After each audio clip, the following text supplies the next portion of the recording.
এই সমাজের কিছু মানুষের চিন্তা ভাবনা এমন, একটা পুরুষ 2টা 3টা 4টা বিয়ে করতে পারবে, ইসলামে লেখা আছে। আচ্ছা, ইসলামে লেখা আছে একটা পুরুষ বিয়ে করতে পারবে একাধিক, কিন্তু আর কি কি লেখা আছে সে নিয়মগুলি তারা একদমই মাথা থেকে ঝেড়ে ফেলে দেয়।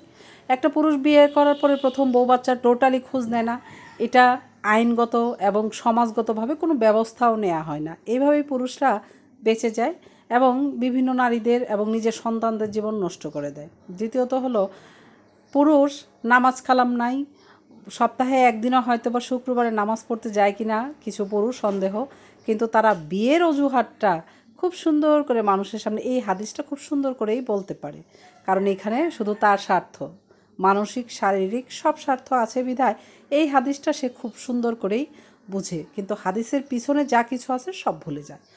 আবার কিছু মানুষ মনে করে মেয়েরা বাইরে যাবে, বোরখা পরবে না কেন?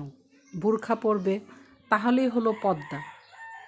বোরখা না পরেও মাথা ঢেকে ভালো ঢিলা ঢালা জামা পরেও যে পর্দা হয়, এটা অনেকেই ভুলে যায়। একজন বোরখা পরলো অথচ সে মানুষ হিসাবে কেমন, এখন দেখা যায় কথাটা বললে আসলে অনেক দূর পর্যন্তই যাওয়া যায়। অনেকেই দেখা যায় বোরখা শুধু প্রয়োজনের তাগিদেই পরে, যেখানেই যাক লুকোচুরি করে সেখানে বোরখা পরেও যায়।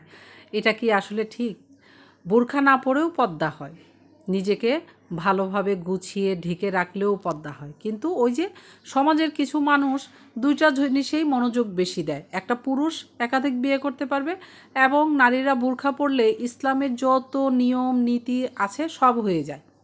এতে সে নামাজ না পড়ুক, এ থেকে সে খারাপ হোক, আরেকটা মানুষের জীবন নষ্ট হোক, তাতে এই সমাজের মানুষের কিচ্ছু যায় আসে না। কত কত সন্তান দেখবেন বাবা মাকে ডিভোর্স দিয়ে দিয়েছে, মা স্বার্থের কারণে, প্রয়োজনের তাগিদে, কারণ সেই মার তার বাবার বাড়িতে জায়গা হয়নি, মা হয়তো বা পড়াশোনা জানে না, কর্ম করতে পারে না, বাধ্য হয়ে মাটার বিয়ে করতে হয়। শেষে কি হয়, এই সন্তানটা জানেন রাস্তায় পড়ে থাকে, না থাকে সেই সন্তানের বাবা, না থাকে সেই সন্তানের মা। এখানে দোষী বেশিরভাগ হয় পুরুষ, যে পুরুষ আরেকটা সংসার বাঁধার পরে প্রথম বউ বাচ্চার কথা একদমই ভুলে যায়। তাই আসলে কি করা উচিত বলেন তো?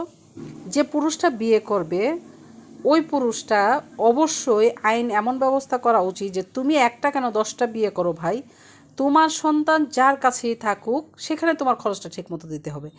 একটা পুরুষ একটা সন্তানের যা লাগে এভরিথিং তোমার সামর্থ্য অনুযায়ী তোমার ঘরে রাখলে একটা সন্তানের যা যা দেয়া লাগতো, যেভাবে তুমি তোমার সন্তানকে মানুষ করতা, সেই সব কিছু সেই সন্তানকে দিতে হবে। এমন করে প্রত্যেকটা পুরুষকেই শাস্তি দেওয়া উচিত, তাহলে তার বিয়ে করার শখটা একদমই মিটে যাবে।